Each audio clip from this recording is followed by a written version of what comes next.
Your Life, the program you dare not miss. Brought to you by Crest, the toothpaste that means fewer cavities for all the family. Look, Mom, no cavities. And by Ivory Soap, advised by more doctors for baby skin and yours. And now here he is, Mr. This Is Your Life himself, Ralph Edwards.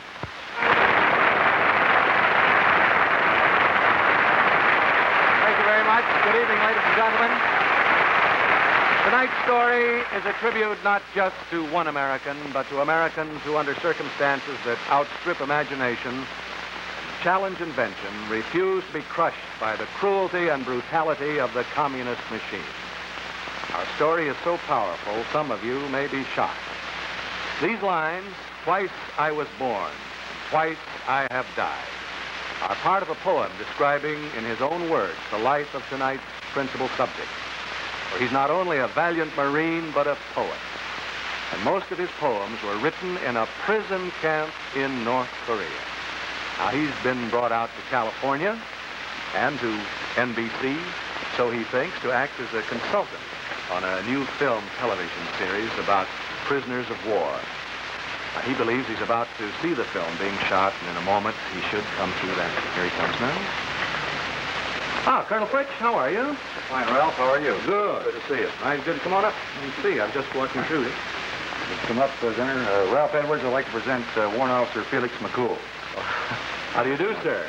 Kind of a sly grin around there. He looks at, the Marines have landed, and when they land, they want quick action, so I'll waste no time in saying that Felix McCool, indestructible Marine, poet, prisoner of war in 2 conflicts tonight, this is your life.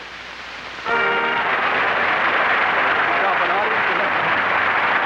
You know the program is your life? You see it, all right. Come on. Looking for a girl named Marion.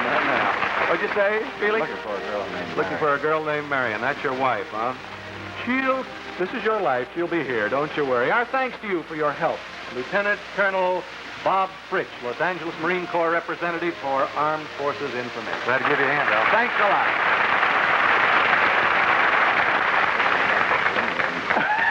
Like what? Like a dream. Like a dream. Well, I hope it isn't a nightmare. No, that's what they say. Felix, come along with me, will you, please, and tell us what is your job with the Marines now? Well, at the present time, I'm teaching transportation in Marine Corps Supply School in Camp Lejeune. Camp Lejeune in North Carolina, yes.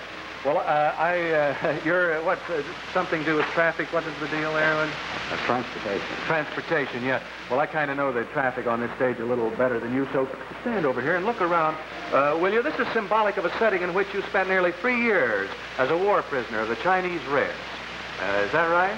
That's correct. Yeah, your courage, philosophy, and outstanding character was an inspiration to many of your fellow prisoners. Come on here and face this wonderful audience here this evening, and turn around. Felix, old pal, you got to face up to it, boy. Here it is. This is mild compared to what you've been through. In a few moments, we'll tell of all of this and much more.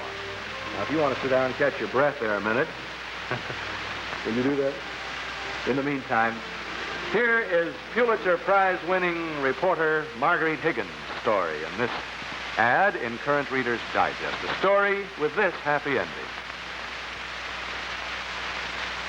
Mom! Oh, Mom! Look, Mom, no cavities. Oh, Jimmy, that's wonderful. The dentist says no new cavities this visit. I'm glad we changed to Crest toothpaste. Today, happy scenes like this are taking place thanks to Crest, the toothpaste that stops soft spots from turning into cavities. For proof, let's visit the Midwestern town of Bloomington. Here, over a 4-year period, thousands of grown-ups and children took part in repeated tests on Crest, the most extensive testing program ever conducted on any toothpaste. The results? Well, x-rays and dental examinations showed Crest cut cavities almost in half compared with ordinary toothpaste. That's because Crest, with its special fluoride formula Fluoristan, stops soft spots from turning into cavities. Make Crest your family toothpaste, and you too may hear... Oh, Mom! Look, Mom, no cavities.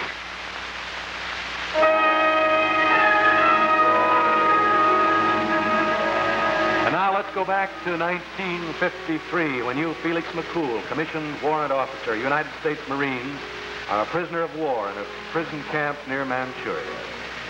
You find relief in writing your thoughts in blank verse. On what did you write, Felix? Well, anything I could find. Rice Little paper? scraps of paper. Sometimes the wall in the night. I'd hear somebody crying out, saying something. These poems are later to be published in a book entitled Our Exile.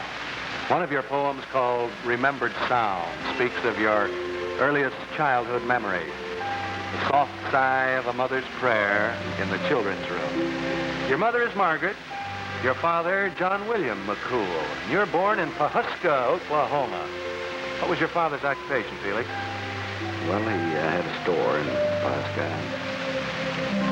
I used to go in once in a while. He was police chief, too. Yes, he was the chief of police there. When were you born? I was born in 1912. Perhaps it's symbolic that you, who were to spend so much of your time defending Old Glory, are born on Flag Day. You're the only boy in your family. You have 5 sisters, and I see that you see 3 of them in our audience now. Mary, Cecilia, and Aileen. There you are, right up there. Hi, girl. Your sisters Antoinette in Oklahoma City and Patricia in Miami are proudly watching at their homes right now in that cabin. When you're in the 10th grade, financial circumstances oblige you to leave school, go to work, although you resolve that someday you'll complete your education. In 1929, your father dies, and in 1934, you enlist in the Marines. What was your reason for this, Felix? Well, possibly the singing Marine, maybe Dick Powell. Going to see the movie, did it? No, I wouldn't say that exactly, but... kind of adventure. Yes, I saw Marines in their uniform, and I heard something about an education program in 1934. Yes. And that the Marine Corps had to offer to the Marines, so... This would enable you to... Yes, I could possibly continue my education and then stop. And having been so strongly surrounded by feminine influences in your family, you choose the most manly, toughest occupation you could imagine, that of being a career Marine.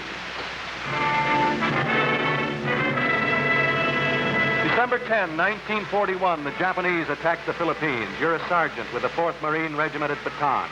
Bataan falls in April. Under General Wainwright's command, your outfit pulls out and makes a last stand at Corregidor. What was your assignment there, Felix? Well, I had to set up some guns on close to Monkey Point. It was on the north sector. RJ-10, RJ-14, along the airstrip at the North Point. You're badly wounded. Cavalry. Right? How were you wounded? I was shot a few times. Hit in the back of the head, side, the leg, through here. Your group had been given up for lost, had they not? Yes, it was finished. I mean, the word was that you'll bleach your bones here. It was Captain Cass's word to me.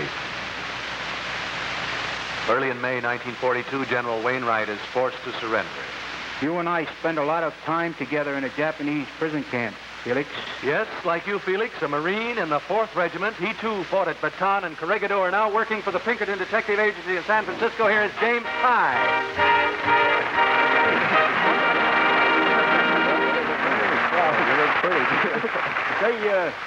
You and Felix McCool were in the Cabanatuan prisoner of war camp in the Philippines, weren't you, Jim? Yes, we were. And Felix, do you remember the carabao herding detail, water buffalo you had? I certainly do, Jim. And you remember our assignment out on the beach digging sand and gravel? Ralph Edwards joke, too. I remember one thing about Jim. When they tied him up, and he was hanging up there for quite a few hours. He didn't have any water. And they came up to him and just a little knife and run it under his throat. So they was going to cut his throat. And they flicked the pistol against his head. When they asked him what did he do, he said, were you a boom, boom, boom? Jim said, no. He says, you're Red Cross. Remember the gravel detail? We were loading the sand and gravel from the beach on the carts, and you'd hide those smuggled items under the cart. Yep. You remember that extremely brave woman, the American nurse? Yes. Miss you. Miss you, Margaret Ukinsky. I certainly Yes, do. and she did so much for the prisoners, saving lives. Now, although you've corresponded with Miss Yu, you've never actually met her. And Not- we think it's about time you two got together. Here she is, Miss Yu herself, Mrs. Margaret Utinsky of Long Beach, California.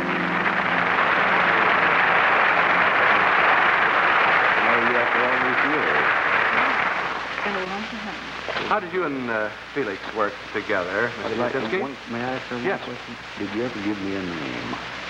Do you remember what you named all those other people? Would you talk a little louder? I asked her if she gave me a name because she had names for quite a few of those people I that don't smuggled that remember, stuff in. Felix.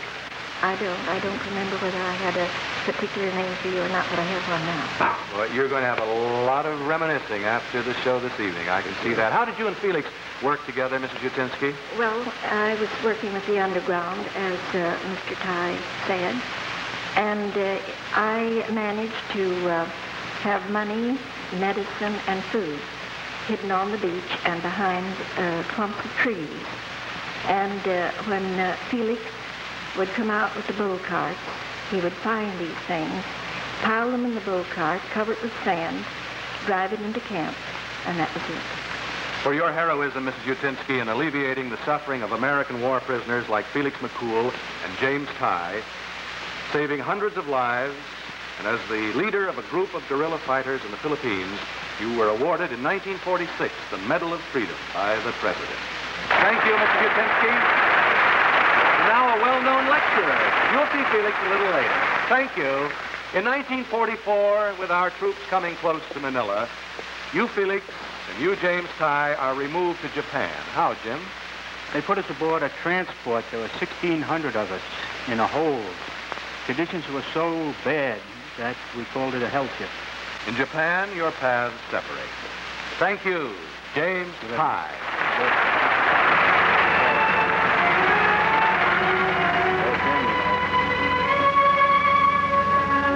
In Japan, Felix, you're put to work in the Hanko coal mine in Futase City. You're supposed to help Japanese war production. Instead, you and your fellow prisoners become saboteurs. Now, could you describe some of the sabotage? I might need some help. Well, you lean against drills, Sure, drills for one thing. Didn't you throw some rocks into the conveyor belt? Well, one of the things they had the tracks came down and they had a switch in the middle, and we had these little hooks with testing rock hammers, Taquito or Ibu. We'd hit the overhead to see whether the wall was going to fall in on us when it was back in after an explosion. But Put false bottoms at right, timbers. we put false bottom timber, and we also took the Tong King, which was the switch. Because the switch of these cars coming down the grade in the mine, and when they would come down, they would crush into the side of the wall and pile up 8, 10, 15 cars in the mine. Your captivity ends only with the finish of World War II in 1945.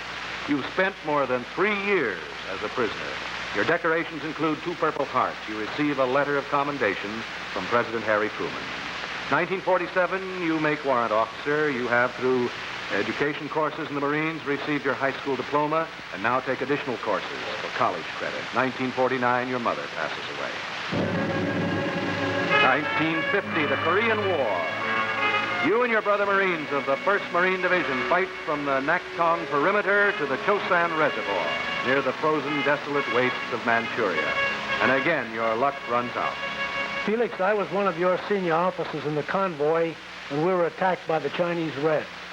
Once again, you proved that you were a mighty good Marine, Felix. We should all be grateful to you, Felix, for some of the fine things that you've done. 3 of your gallant comrades in arms, Felix, from Camp Pendleton, California, Lieutenant Colonel John N. McLaughlin and Major Ernest Richard Reed. And from Portland, Oregon, now a major in the U.S. Marine Corps Reserve, Alan Lloyd.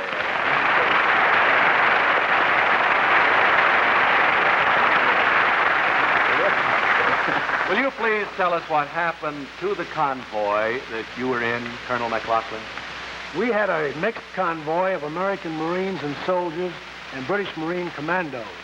The Chinese succeeded in cutting the column by destroying a truck and were able to surround about 125 of it. And we were able to resist and to hold these people off till about 5